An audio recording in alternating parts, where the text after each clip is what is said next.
This is the BBC World Service. Hello, this is Max Pearson, and on the History Hour today, the Abkhaz conflict of the 1990s, Chinese cockle-pickers drown off the coast of England, the world's first electronic programmable computer, and Beatlemania in 1960s America. Join me in an hour. This is the BBC World Service, the world's radio station. Hello, this is Max Pearson, and if you missed the History Hour this week, we delved into the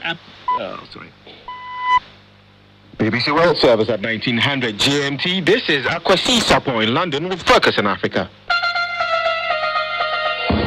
Chad rejects claims its troops are colluding with Muslim fighters in the Central African Republic's conflict, but Human Rights Watch disagrees. Well, it's their obligation to make sure that their peacekeepers here do not get involved in facilitating delicate abuses. It's not just Human Rights Watch making these accusations, it's also the United Nations.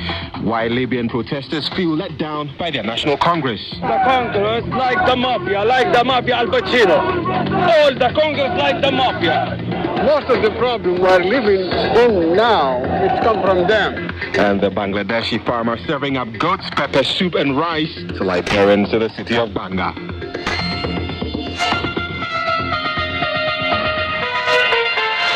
It's all on the BBC, tonight in Focus, after the world news. BBC News with Marianne Marshall.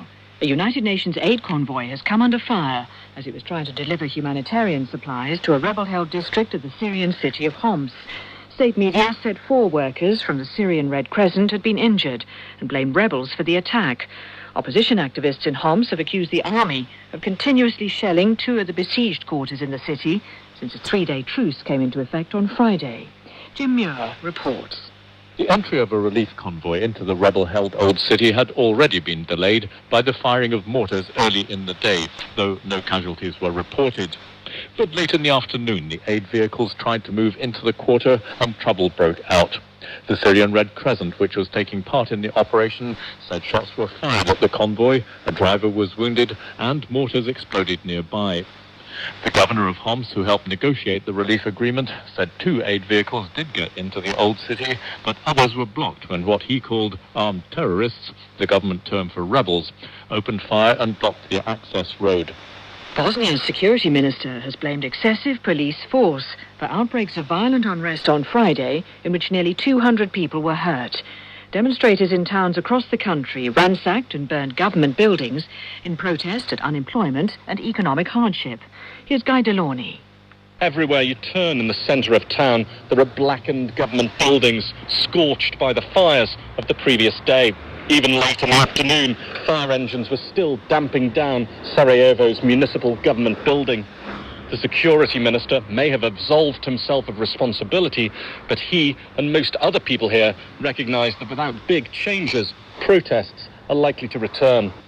Princess Cristina of Spain, the youngest daughter of King Juan Carlos, has spent 5 hours in a court in Mallorca, answering questions over allegations of fraud. It's the first time in Spain's history that a member of the royal family has appeared in court. Hundreds of protesters, chanting Republican and anti-corruption slogans, have been demonstrating nearby. The princess, who denies wrongdoing, is being investigated over the business dealings of her husband. The British Immigration Minister, Mark Harper, has resigned after it emerged that he had employed an illegal immigrant. Mr. Harper said he'd been misled by a woman who had shown him false documents when she became his domestic cleaner. Our political correspondent, Rebecca Keating, reports.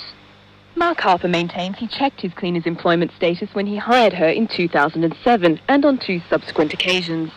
In his letter of resignation to the Prime Minister, he says he was prompted to look again this year by his work on the immigration bill, which requires landlords and employers to make reasonable checks on the status of tenants and workers.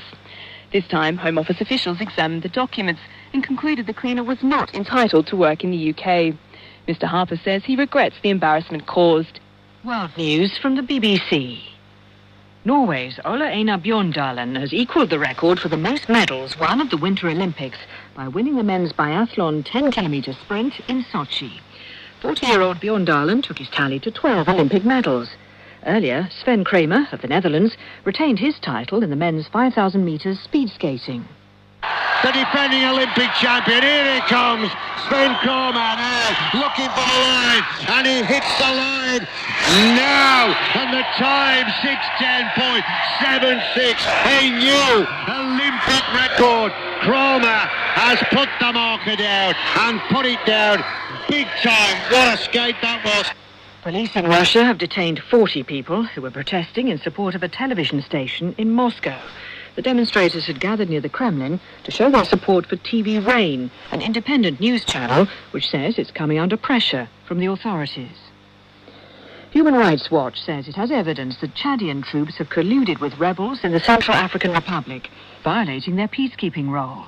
Chad's troops are part of the African-led peacekeeping force in the country, known as MISCA. In a BBC interview, Peter Buchart, the group's emergencies coordinator in the country, gave details of the evidence. We have a video showing the Chadian MISCA troops evacuating Seleka leaders from Bangui.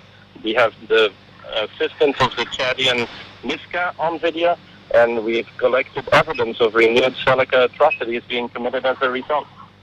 The Chadian government has denied the accusations. At least 15 Muslim pilgrims died in the Saudi holy city of Medina when a fire broke out in their hotel.